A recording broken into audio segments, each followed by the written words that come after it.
morning everybody, my name is Crystal and welcome to my YouTube channel. Welcome old subscribers, welcome new. If you like my videos, please press the like button, please do subscribe. Saturday morning. Yep, it's Saturday morning and I'm here in my flat in Rochester.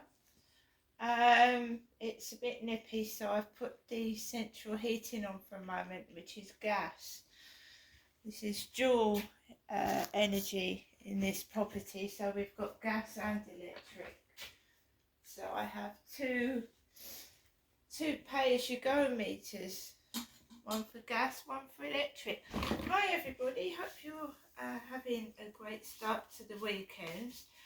I am up early, I suppose, for a Saturday and that, but I usually get up around 8 o'clock-ish, around that time anyway.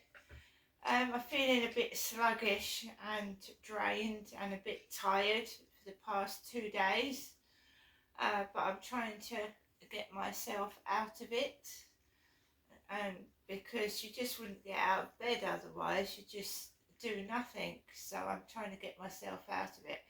I've just fed my cats, my two lovely cats. One's a tortoiseshell, one's a ginger tom, and I fed my Chihuahua Max. It's been quiet, which is good. I've had no situations.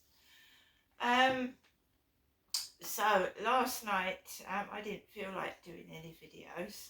I felt drained because I've been happy. I've been doing positive videos, I've been dancing, I've been doing my TikToks and Instagram, and I feel like someone's trying to drag me down, and I felt really drained, like I just couldn't do anything last night at all. Don't like feeling like that because I'm a positive person. I've got lots of energy and I like to sing my karaoke songs, and I don't think they're awful. I think, you know, you go to a karaoke place to sing and to enjoy yourself. Not, you know, it's not for people to judge you on your singing, is it? It's a bit of fun, and that's what it is, a bit of fun.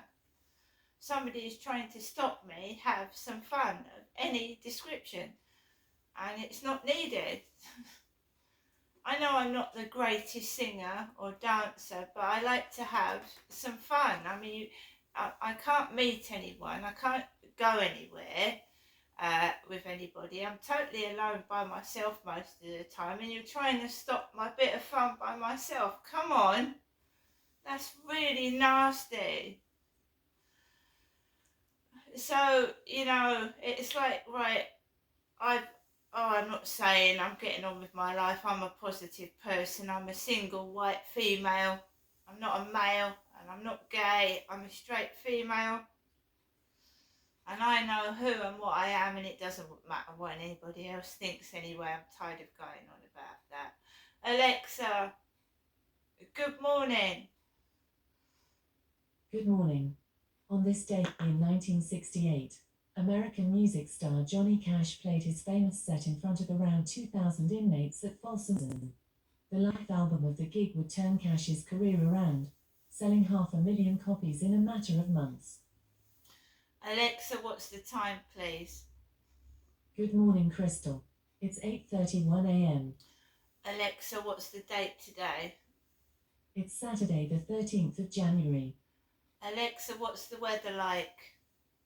In Rochester, it's 2 degrees Celsius with mostly cloudy skies. Today, you can expect partly sunny weather, with a high of 4 degrees and a low of 0 degrees. Alexa, can you tell me a joke? What kind of motorbike does Santa Claus ride? A Harley Davidson. Alexa, whose birthday is it today? Today's famous birthdays include American actress, comedian and producer Julia Louis-Dreyfus, British actor Orlando Bloom, American actor Patrick Dempsey, Australian actor Liam Hemsworth, and Canadian ice hockey player Connor McDavid. Right, guys, so yeah, so it's Saturday. I've got really no plans for today. It's really icy cold outside. People want to stay indoors anyway, I would imagine, not hang around in the freezing cold. Yeah, so last night, he came in upstairs, right? I hadn't been in a live stream because the guy was going on about seeing his brother in there. So I didn't go into live streams, and I'm not going to, not unless I know the person really well. And also, when a live stream's going on for a while and you're a newbie, it's like joining going to school, right?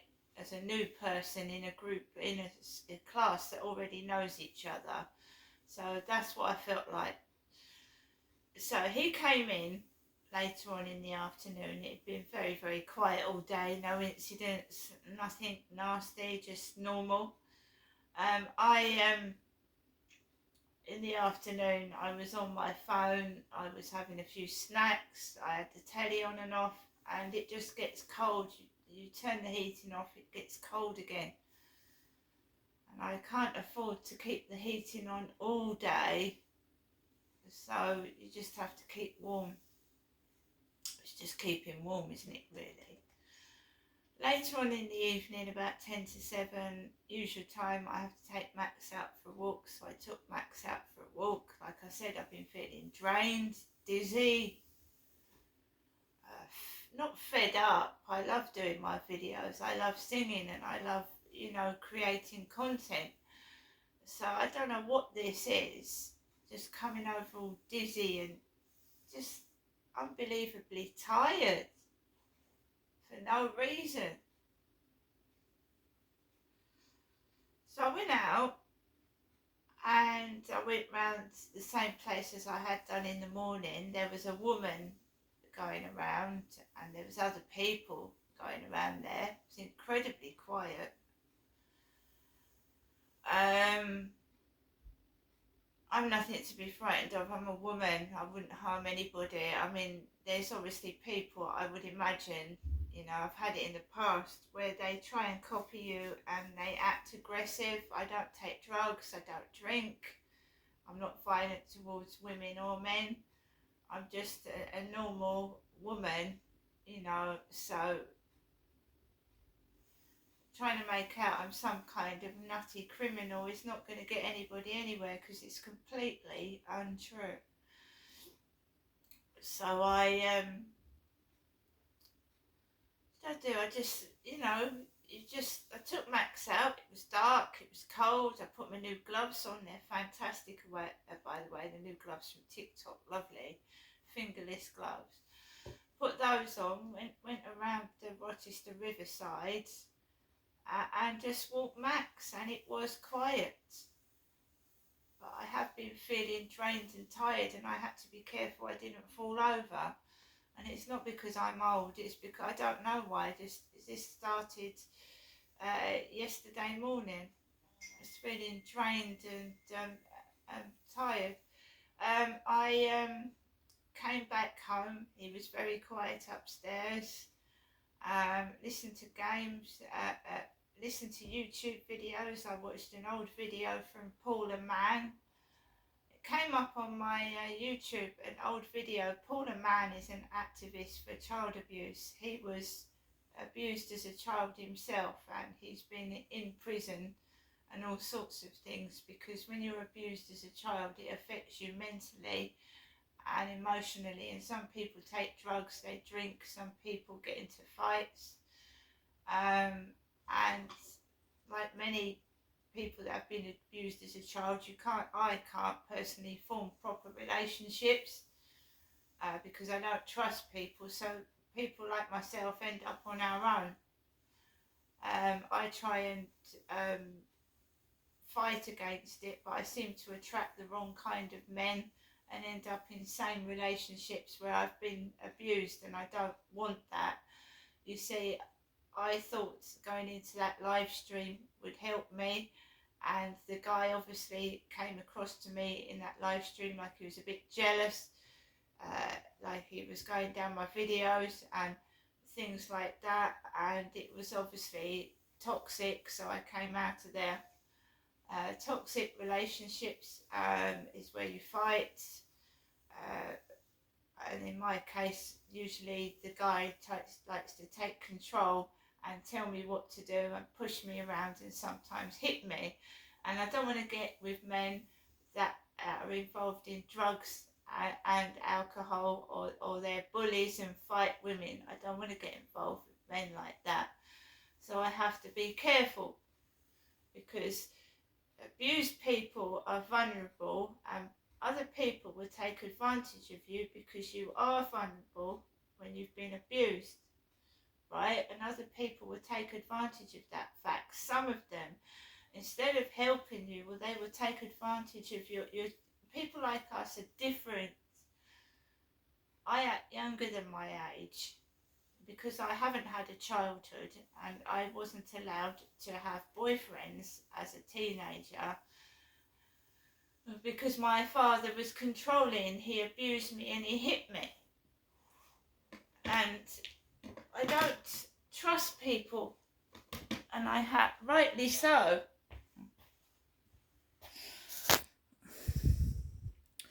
Alexa, LBC Radio.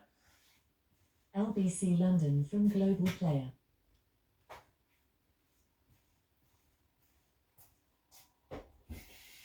Alone, according to new research that's raised real alarm about the risk AI poses before the general election. Let's talk to Will Guyat now, who's LBC's tech correspondent. Morning, Will. Yeah, morning, Paul. This is growing really quickly. We were talking about this a year ago, and we were saying, well, the technology is really not quite there yet, but it shows you what's possible with the power of social media.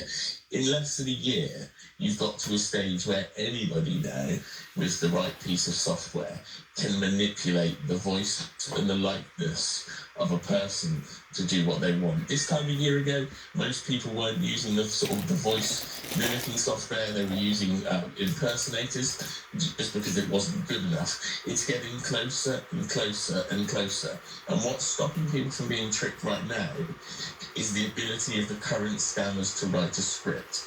If you gave this technology to somebody who really knew how to write correctly and write proper English, this would sound real. The thing that gives away most of these investment scams at the moment is when you've got an alleged Rishi Sunak sitting there saying, you're going to make cash monies. You know it's not correct, and it's not being written with the English language in mind. But we're getting to a stage where we will be tricked by some of this stuff, and it won't be far off. And what kind of stuff is out there at the moment about Rishi Sunak? Well, it's mostly these scam videos at the moment, which seem to suggest, most of them seem to be obsessed with Elon Musk at the moment. So the ones that we've seen a lot in the last week or so suggest, Rishi Sunak is there suggesting that Elon Musk has created some sort of investment scheme that British investors should get involved in. The bigger issue here for me is the social networks should now be pulling these down. There's enough of a pattern to know what's coming that they can use their own pre-existing technology to successfully track this kind of stuff. But given the fact that over 100 of these videos have been successfully advertised against on various social media platforms, means the social networks are not working quickly enough. And the problem for me here is when you actually get to a stage where there is genuinely a truly convincing deepfake. Let's say, for example, a deepfake Vladimir Putin declares nuclear war on the West, and that's, I'm saying that as a hypothetical deepfake. If that's real and that gets pushed and promoted quickly enough around the internet, it's very hard for something like that to be rowed back, and that's the danger here. The power of the deepfake is in that people are easily tricked, but also that fake news travels. So while we're saying and we're concerned, the deepfake could be a risk in the next election, and we're looking towards Russia and North Korea, it could just easily be, a Labour candidate firing something off against a Conservative candidate, or vice versa. Yeah. This kind of misinformation can be dangerously used. So they also build into some of this misinformation this kind of incentive to believe them over mainstream media. So like the the one involving me, for example, which is the least of anyone's worries, there's far more important to worry about ones about politicians ahead of an election. But the trivial issue of my one, it says at the end something like, this article will be deleted soon, so quick, do what you need to do now before it's all taken down by people who don't want you to know about this. And so they're almost encouraging people to believe that there is this conspiracy out there to delete the truth, which is actually the mistruth. It's really quite concerning. It is concerning, and what these people creating these videos are trying to do is create scarcity, create this kind of feeling that you need to click through quickly. And for the very fact that you are in one of these videos means you have made it into the there's such public awareness of you now that people would see a video of you, and some people would trust that video over and above even what the content is. That's the most alarming thing here, and that's why politicians are of particular risk when it comes to the general election or the US election. A year ago we were sort of talking about this as being a bit sort of almost James Bondy, a bit espionage-y, but the reality is now anybody can go and grab the piece of software off the internet and probably develop a fairly decent voice clone with a couple of rudimentary audio clips within about 25 minutes. God, it's absolutely terrifying ahead of the next election. Will, thank you so much for your insight this morning. As Will Guy out there, LBC's tech correspondent. So that's a worry to add to the list, isn't it? Deep fakes out of the election. Let's talk about politicians in general now. How's Dave going to do in the election? Given he won't apologise rather for the post office scandal. Should he have apologised? Should he just hold his hands up and say, "Look, I'm sorry for what happened. I'm sorry I fell for the lies"? Let's talk to James, who's in Barnes. Good morning to you, James. Morning, Paul. I think not only should he apologise, I don't know whether you read Danny Finkelstein's column in the Times this week, where he called upon him to resign, not because he could be held solely responsible for the scandal, of course not, and not because he's not a decent man, but because his leadership of the Lib Dems is so inconsequential.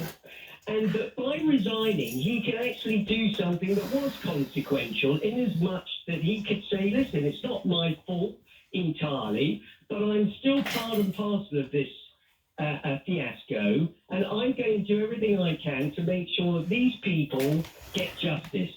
And at least he could do something positive with his position. That was Danny Finkelstein's point.